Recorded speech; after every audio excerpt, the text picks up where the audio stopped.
What's going on, everyone? Welcome back to Real Reds Talk, you absolute legends. This is an authentic football fan channel made in man. See, I'm screwing the intros up just 'cause I'm so tired. I've got a fucking blinding headache. I'm not gonna lie to everyone. My fucking head is pounding right now. So, hello, welcome. How are we all doing? Nice to see you all. Get your opinions in the chat. We're going to be discussing a new 100,000k. 100,000k doesn't even exist. That's not even a metric. 100,000 capacity stadium on the horizon for Sir Jim Ratcliffe and Manchester United. Personal terms and fee basically agreed with Mazraoui. But why has that not happened yet? Because we're expecting a move on Aaron Wan-Bissaka. Also, Matthijs de Ligt still waiting about. Lindelof needs to be sold in order to kind of facilitate that move. And then you've got movement on the João Neves thing happening this week, which could mean Ugarte at the back end of it, if not meaning next week. Plus, Maguire wants to stay next season. So plenty of things to discuss. As always, never a dry day, unless Sunday was pretty dry, to be fair. But usually it's always jam-packed news with Manchester United. Now, Sam, I imagine you've seen this news, but for the benefit of the people watching, I'm going to read out the little news bit from it, and then I'll get your reaction to it. So, Manchester United are leaning towards the creation of a new 100,000 capacity stadium that could cost more than £2 billion and 6 years to complete. However, they will not make a final decision until the end of the year following full consultation with supporters. Obviously, a huge decision to make, Sam. But when you see stadiums, and it got me thinking a little bit, when you see stadiums like Real Madrid's new one, when you see new stadiums like Tottenham's new one, and things like that, does that make the transition easier, do you think? Or are you still very, not stuck in your ways, but like very, Old Trafford is Old Trafford, I don't care about anything else? No, I think the fact that we're building it or seem to be building it on the same area makes the transition a little bit easier. Similar to Spurs, like theirs was like literally on the same road, I believe. Like it's like literally 5 minutes the other way, so I think that was easier.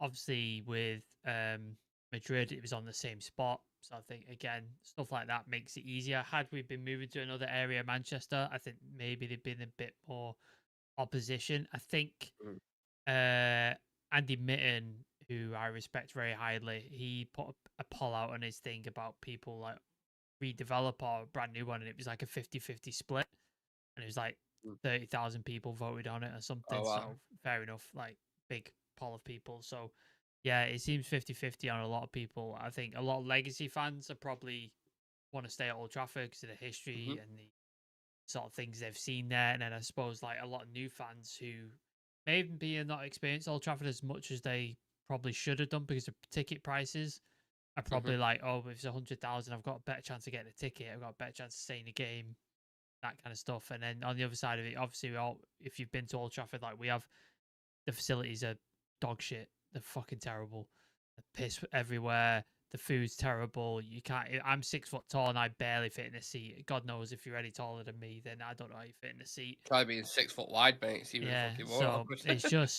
it's fucking awful. So I think modernizing it would be fantastic. But when you've got a 120-year-old building, it's extremely difficult to modernize. Yeah. So you're left with an option where you pay twice as much to modernize it, or you pay a little bit more just to get a new one. And I think that's probably the way to go. But I understand why people would feel either way. Like there's arguments for both sides. I don't think either side are wrong for their opinions. I don't think there's a right answer here. But for me, I'd lean towards the brand new stadium, I think.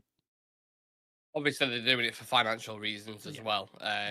You think about an extra, what was Old Trafford all around 75k? I don't know the specific number. It's like 73,390. 700 and something. I can't remember. Yeah, something around that mark. So with a 100k seater, Extra an extra 25 20, just call it 25k, and let's say that's an extra, you're paying on average 50 quid per match. That's a lot of extra money. It'll probably go up as well. They build a new stadium. Oh yeah, of course it will. Ticket price will go up, and then you're probably going to have, I don't know, maybe 10,000 extra season tickets available as well. So that's a guaranteed income. And then they want to build it, make it like a hub. So you'll have all the food and the restaurants and all that other stuff, money coming in there as well. So yeah, it's a financial gain for Ineos and Manchester United. Absolutely, that's got to be the first thing to sort of look at. The one thing I disagree with is people say the atmosphere won't be the same and it won't have the same kind of feel to it. Maybe to a certain extent I agree with that, but you think, like you said, it's 100,000 United fans, an extra 25,000 United And we'll fans. fill it. Imagine in No a trouble. game. There'll be no trouble Oh yeah, filling it. easy. Like, We've got yeah. 150,000 on the waiting list for the season ticket, so there's no doubt you'll fill that easily. And United know that. That's why they wouldn't even hesitate in building it, because people struggle to get tickets as it is. So you get an extra 25,000 United fans in there for like a Liverpool game or a derby. Oh my god, the atmosphere would be absolutely cooking. I don't know if anyone's ever been to the Burton, not the Burton about New camp. fucking New Camp, sorry, but like in there it's like a cauldron in it. You know what I mean? It's fucking, and United want the same, and I don't blame them for going down that route, whatever kind of purpose it is. I feel like it's the way to go. In a minute, I love Old Trafford, but like for many reasons you just stated, something needs to happen to it because you can make that match day experience a lot better. Yeah. A lot better in my opinion. So yeah, I think that's very interesting. But let me just go to the comments, see what people are saying, because I want to get everyone else's opinions on this. Vincent Bullock saying, my opinion on this new stadium, build it more opportunity for season ticket holders to get season tickets, also for the disabled to have more season tickets to buy as well. Absolutely. 100% Also, agree with that. can we move the disabled supporters away from underneath the away fans? That's a fucking disgrace, that. Like, That is stupid. Why are they there? Like, move them to another spot for the love of God. That is just, it's fucking stupidity putting them there. Absolute stupidity. I agree.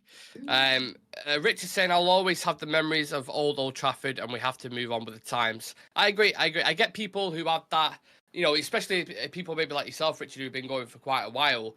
And you know, you've gone through fucking eras. You've gone through like Matt Busby, Fergie, like you've gone through the whole kind of thing.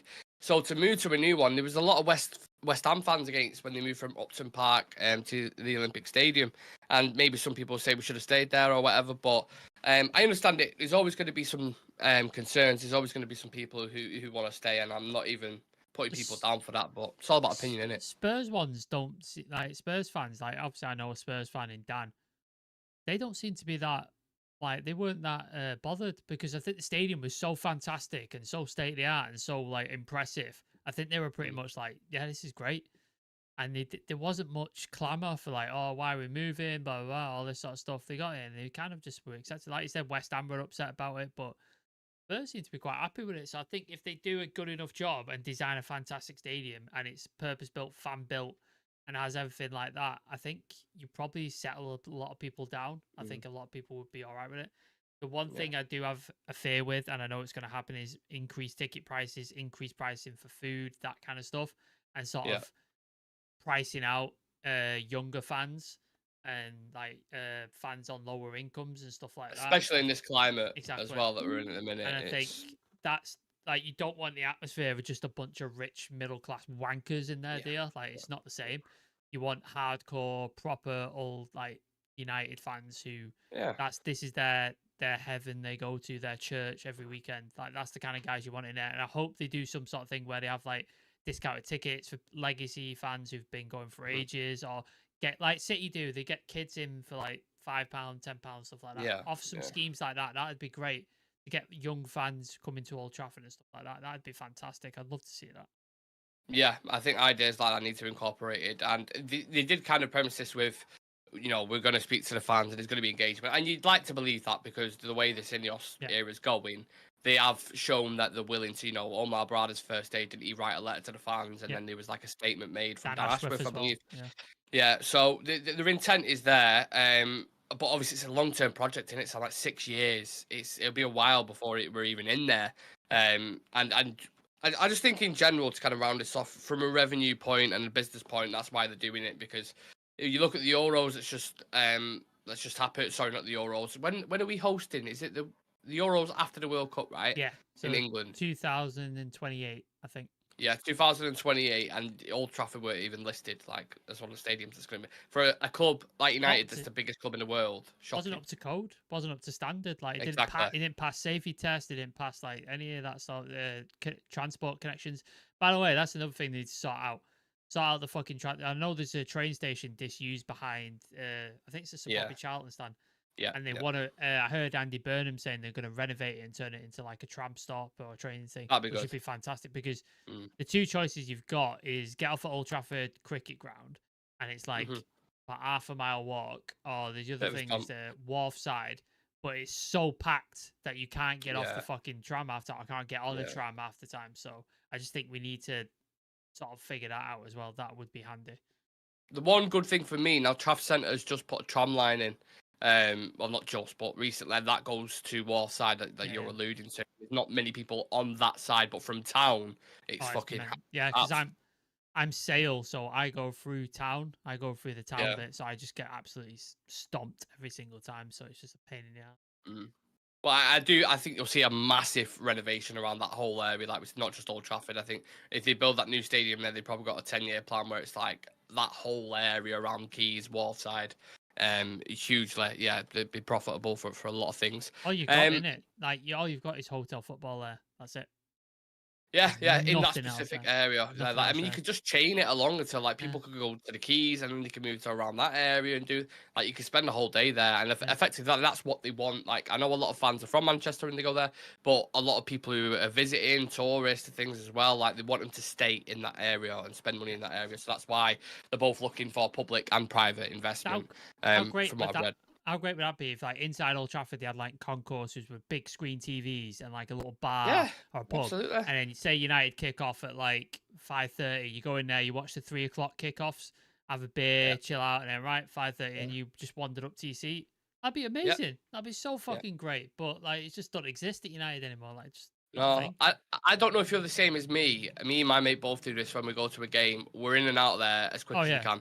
10 Like to, we can, if it's a 3 o'clock, 5 to 3, I get yeah, there and I just on my yeah. seat. That's it. Get in, get out as quick as you can Yeah, because it's a fucking nightmare of a rush. And getting on the tram, like Sam's alluded to, there is yeah. yeah, it could be a ball ache. Dan Fenton saying, I think it's good. Sorry, that comment just scrolled up a little bit. Da-da-da-da. Dan Fenton says, I think it's good, but still so much history we have in Old Trafford, but we do need a new stadium. Old Trafford's fallen apart because of the dirty Glazers. I've left it to rot. Yeah, this isn't an Ineos problem. It's No. the Glazers' fault, basically. Yeah. And Ratcliffe's cleaning up their mess. Richard said, I'm going to make memories at the new stadium. Well, yeah, hopefully good memories, Richard. That's, yeah, That'd be not, nice. yeah, not 7-0s or anything like that. D Brown says, all right, boys, hope you're good. Nice to see you, D Brown. Thank you for joining us. So many comments. Champions League nights. Some of the schools get free tickets. I remember them always getting free tickets in the Euro Cup. Yeah, things like that. Yeah. Like Sam said, definitely up to it. Brian Casey in the chat. Big up, Brian. Evening, lads. Hope you both well. Very well, Brian. Thank you for commenting. And yeah, just a couple more comments there on the thing. So before we get into any of the transfer stories, Fabrizio Romano kind of briefed last night that this week is going to be a big week for Manchester United, and all the deals that we're about to discuss in a minute have a domino effect on each one. So midfielder, centre back, right back, etc., etc. Now, the most recent update on Mazraoui, if you want to call it an update, it's Sky Sports. It's Damesh Seth, is that how you say his name? Yeah. Oh, I pronounced it wrong. The guy who gives you the update about the update. So with Mazraoui at the minute, fee basically agreed 20 million, 21 million, something around there. Personal terms, not going to be a problem, but we just need Wan-Bissaka to go, which seems imminent in itself as well, to West Ham, very, very close. Now, the angle on this one, Sam, from United's perspective as to why do this and why bring this guy in is because someone like Mazraoui offers a lot more going forward.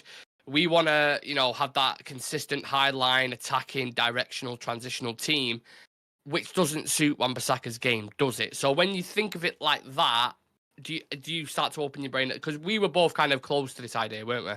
Yeah, I mean, not so much close. It didn't make a lot of sense to me with all the other positions that we need to address. Like, if say we had addressed the midfield, say we just got another centre back, say we just a left back, and then we're like, right, maybe we can upgrade this right hand side. Then maybe yeah, I'd be like all over it. But to do it now just is baffling to me. Like, it's baffling. But tactically, yeah, I understand. Like, 'cause he's a very similar mold to Dallo. He's a more attacking fullback.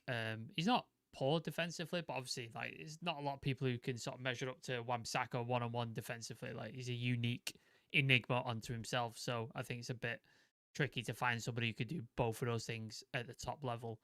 So yeah, I think it's an interesting buy. Obviously, he's worked with Ten Hag before. Like, again, that could be a good or bad thing because we've seen with Lissandro, fantastic. We've seen with Anthony, not so great.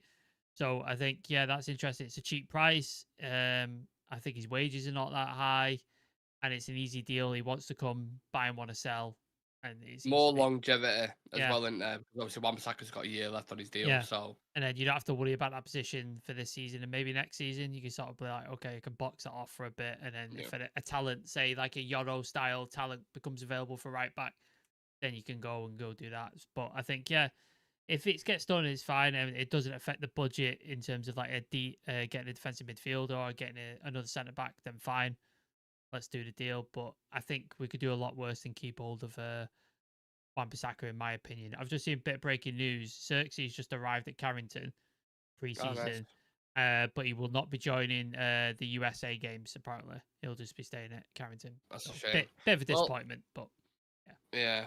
How many more games we've got in the USA? We've got 3, Batiste, Liverpool. and then one more. Who's I the other think. one? Is it one Can't more? remember. Is it Okay, 2? It might be interesting. 2 more. Maybe two or 3. I'm not sure. Yeah. Not sure, but yeah, I'm eager to see. I would have loved to have seen him on the US tour, but you can't get everything you want, I suppose. Now, we mentioned the domino effect before in terms of transfers, and again, this one goes hand in hand with the Mazraoui one, sort of, because same agent, same team, and they're both kind of in advanced positions. So United and Bayern Munich are still apart in valuation for Matthijs de Ligt. The Lindelof move could help facilitate this. But even still, Bayern Munich want 50 million euros guaranteed, and we want to do I think it's like 42 with add-ons or somewhere around that range. Given what's happened with Lenny Yoro at the minute, we're not sure exactly specifically how bad his injury is, but it could be like 3 to 4 weeks is what the rumours are kind of flying about. Should United just pay up now, given the situation? I think it depends, doesn't it? I think didn't Bayern centre back break his foot Yes, as well. Ito. Is it Ito? Something like that. So that could be a thing. It's like, do Bayern think like, let's keep him, because if he's out, like if he's broke his foot, apparently he's going to be out for the season. Like his metatarsal, like he's fucked, he's done. So do they keep him for the season, or do they go, well, we need to shift him because then we can get in Jonathan Tah, who then covers that position? Like it's a thing, innit? It's a who blinks first at this point, innit? It's like, do United just pay up and get the deal done? Because obviously with the thing with Yoro, do you buy and go, look, we need to get Jonathan Tah in? Obviously, De Ligt doesn't want. Do you want a player who doesn't really want to be here and is committed to going to United and has basically told every other club no, he wants to go to United? You want to keep that player, really? And so it's a tricky situation. So yeah, it just seems like who's going to blink first. But you'd hope there's dialogue going on and both of them come to a thing and say they go, right, let's just pay 44 or 45 all out, and then both teams go home happy. Like maybe they can come to an agreement. Yeah, it seems like it's a deal ready to be done, but obviously Bayern are holding out for a lot of money, whereas United are still trying to negotiate, which I like. I'm fine with it. Like I'm happy with that. Absolutely. Yeah, because I mean, me and Jimmy did a show the other night, and we both said if this was the previous regime now, how much do you think we'd be offering? 60 million. That's exactly what we said. 60 plus 10 in add-ons with 250, 275 a week. Like you know for a fact that'd be happening. So the fact they're negotiating it, I'm absolutely fine with it. But it comes to a point where I'm like, you know, how many weeks are you going to get into the window before we start getting these other ones across the line? Because the US tour ends, and then you're going to bring them in. You know, you're having a very laggy start to the season then, because Lissandro, Kobbie, Shaw, Bruno, Dalot, all these don't come back either until after the US tour. So you have got a bit of a slow start there. Like, who's going to be your starting 11? You know, who's going to start in the Community Shield? Is it going to be Maguire and Yoro? Is Yoro going to be fit? So I don't know. A lot of question marks with me. But I'd like to see Lissandro and De Ligt as the main partnership. Do you think that's what it'll be for next season? If De Ligt comes in, I could see that. Yeah. I think it could, that the rotation will probably be De Ligt, Yoro, Lissandro. They'll probably be your 3 starting ones, won't you? Maguire, don't forget.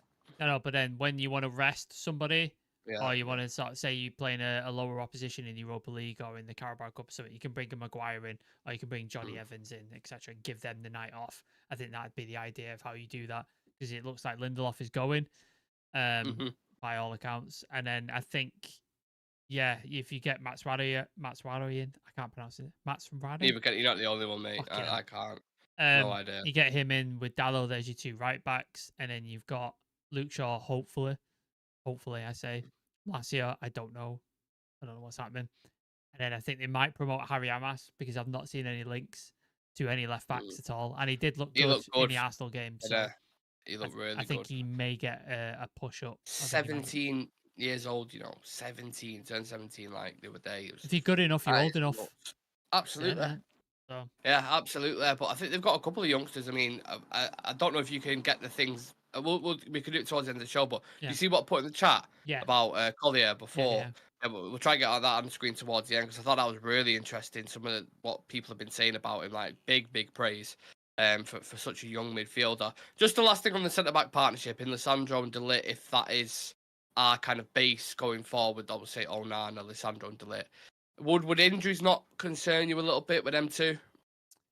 You think? Well, Lissandro was impact really, wasn't it? Like he had an injury-free season at Ajax. Like he didn't suffer any injuries, and then they were both sort of unlucky injuries. Like they weren't muscle injuries or they weren't strains like Shaw is. Like every time Shaw, it's a muscle injury in it every single time. So that's the worry there. The Euro thing is apparently the pitch played a factor. Like it wasn't watered enough or it wasn't laid properly. There was some things, whether it was grass or whether it was a AstroTurf. And apparently that's what he tweaked his ankle in. Said there wasn't really a tackle that I saw from anybody. No. I know, didn't he put one in on Højlund earlier? Was it Partey? I think. No, Partey put one in on Højlund. Oh, Partey. Yeah. Right. So I know that. So I think maybe it's just he just got unlucky and tweaked his ankle, which can happen to anyone really. The people I'd worry about would be Shaw and Malacia because they were your injury concerns last year, and there's still no sign of that sort of equating it. Obviously, Højlund's had a history of injuries, came in injured with his back and now his hamstring. So yeah, they'd be the worries there. I wouldn't be too worried about Lissandro unless he gets extremely unlucky again, which I hope doesn't happen. Yeah, because we had Kufal who fell on him. That was like one of them, about like fucked his knee up or whatever it was. And then obviously against Sevilla in the Europa League won it, where he just kind of bit of a freak. Like I can't remember what happened. Did he try and like turn and twist? Yeah, something like that. Yeah. And he's fucked his metatarsal. So yeah, I hope Sandro can stay fit because obviously he's had a fantastic Copa America. He looks like in really good form, and he's going to be slimmed down. A pivotal piece. He's trimmed down a bit, so he's definitely cut down a bit, which is interesting. Maybe a lot of people said the same about Casemiro as well, but he still looks like the same old Casemiro in pre-season so far. Right, what's everyone saying? Good evening, everyone who's just joining us. Make sure you smash that like button and subscribe to the channel. Did you see Mainoo putting on a clinic in Venice Beach? Can't wait for the season to start. Yeah, I saw that. I was watching it. I was like, oh, I wish I was there with our channel, just like. Venice Beach, interviewing Kobbie Mainoo, like fucking dreams. Dreams are made on them. One day, yeah. Højlund is not as bad as we think, so the video of walking fine. Dan saying 2 more Real Betis and the Scousers. I think letting Wan-Bissaka go in is a bad mistake. We definitely need to get the De Ligt deal done. Hopefully Euro and Højlund injuries aren't as bad. McMillan saying, evening Real Reds talk. How are you all? I'm all right. I'm not gonna sugarcoat it. I've got a giant headache. But yeah, the show must go on. Sam, how are you? Out of 10? Just a stressful week last week, so I'd probably put myself at a 4 at a minute today, because it's going to continue, but things are slowly on the up. We're both 4s today, so there's an 8 out of 10. Take that. De Ligt Martinez would be great. Also think Euro Martinez would be good too. Keep Maguire away from the defence. I agree, Amas was class at left back the other day. Kerwin Nixon saying, I think maybe this injury could be a blessing to allow the hype of Euro to die off. He can sit, watch, learn how to be a big club and hit the ground running like Mainoo last season. It's an interesting spin on it. Brian saying, can't believe I missed the Nick and Jimmy show. I don't know if you get that reference, Sam, but someone in the chat at the time put like, how's Jimmy? And we was like, what? His name's Chivy, not Jimmy. And he was like, oh, okay. So yeah, that's his new nickname for anyone watching. Now, moving on to Uarte, Sam, because it's been a bit quiet on this at the minute. But PSG are looking to move looking to push the move for João Neves this week, which obviously could have another domino effect on that Ugarte deal. PSG initially wanted 50, 60 million. We want to pay again, similar to De Ligt, 39, 40 million. Personal terms, not a problem. Do you personally see this being the only midfield signing we make in your heart of hearts? Depends on if we sell anybody, doesn't it? If McTominay goes and maybe Casemiro goes, maybe you see another one. Maybe you see an Amrabat. I've not heard everything's gone quiet on the Rabiot front, so I don't know if that's still. It's just like tier 9 journalists on the Rabiot thing, isn't it? So Dead close, personal. Like, what the fuck? What no. source have you got? Yeah, so I'm just like, I think Ugarte is the one they want to get done. Obviously, there's talks about Youssouf Fofana. That's still ongoing. Yeah. So I think if we say we sold Scott McTominay, we got Casemiro, I could see 2 coming in, maybe 3. Yeah, could maybe see like get the Ugarte deal done, get Amrabat done, and then maybe you could try and steal Fofana away from AC Milan. Maybe you can get that done. Big if, though, isn't it? Yeah, it's a big if, but I think we need to sell, and we need to sell a lot of players. I've heard from quite a few people, from journalists and stuff. This week's going to be a big week for sales for Man United. So you're going to see people like Lindelof go. You're going to see Wan-Bissaka go, and then you might see Scott McTominay go, and maybe another. So yeah, it'd be interesting to see what happens this week and see if we can get some sales done, because it seems like all these. I like the way we're working. We're sort of setting deals up, ready to execute. And it's like, right, this is ready to go. That's ready to go. That's ready to go. And then as soon as we've got the sales, we'll like flick the switch on all of them. And I like the way of doing that, rather than going every time under sort of John Murta and Richard Arnold, we just get to someone and go, right, who are we buying then? And just start looking around and start looking at going, like, rather than doing your due diligence in the year beforehand, having connections with agents and stuff like that, and then coming to someone and going, right, he wants to come, here's the package, blah, blah, blah, and doing a deal, which is what we've done so far. So, yeah, I like the way we're operating, man. I think it's just a matter of sales. As soon as I think we sell some players, I think you'll see some more incomings. Because right now, as it stands, we've agreed personal terms with Mazraoui, De Ligt, Branthwaite, and Ugarte. Yep. So that's 4 players we've agreed personal terms with. And I'm sure Amrabat terms wouldn't be a big thing. Yeah, he'd be fine. Yeah, he'd be fine. So, yeah, they're ready to kind of activate in that sense, aren't they? As it's just the bidding and the prices and waiting for other players to go to open up that wage slot. Because even you think like Xerxes, that got done relatively quick because Martial left. So there was a 250 grand a week hole there. Euro, Varane went, big £300,000 a week bill off, so they can make them kind of moves, and then etc. It all works hand in hand, which is why Greenwood went as well, so that helps. Opened up a bit of fees. Absolutely. One person who's not going to leave, according to Sky Sports, again, been very busy today then, is Harry Maguire. They've confirmed he's definitely staying. The club are happy to keep him as one of the centre-back options, especially if Victor Lindelof leaves as well.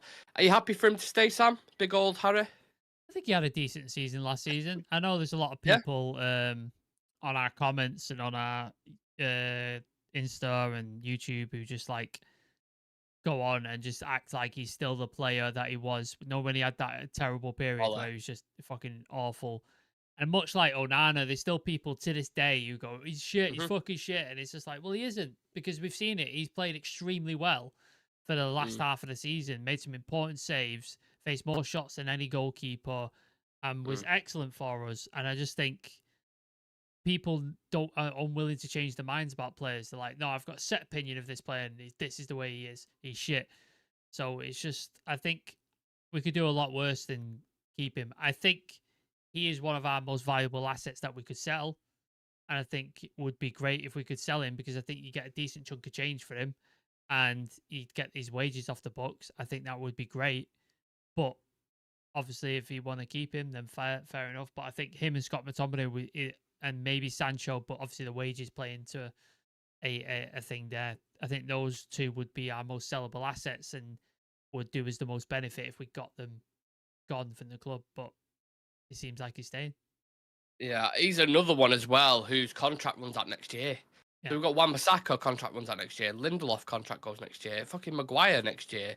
There's quite a few who are like, if you're not careful, if if Maguire stays for another season, it's like, well, we can go in a free, I think, unless we've got an option to extend. I'm not entirely sure. Sure if we're keeping him, he must have an option. He must have an option because Oh, you'd like to think so, innit? because obviously with Wan-Bissaka we don't have that option. That's why we're trying to get him out the door now because we're losing for free next summer.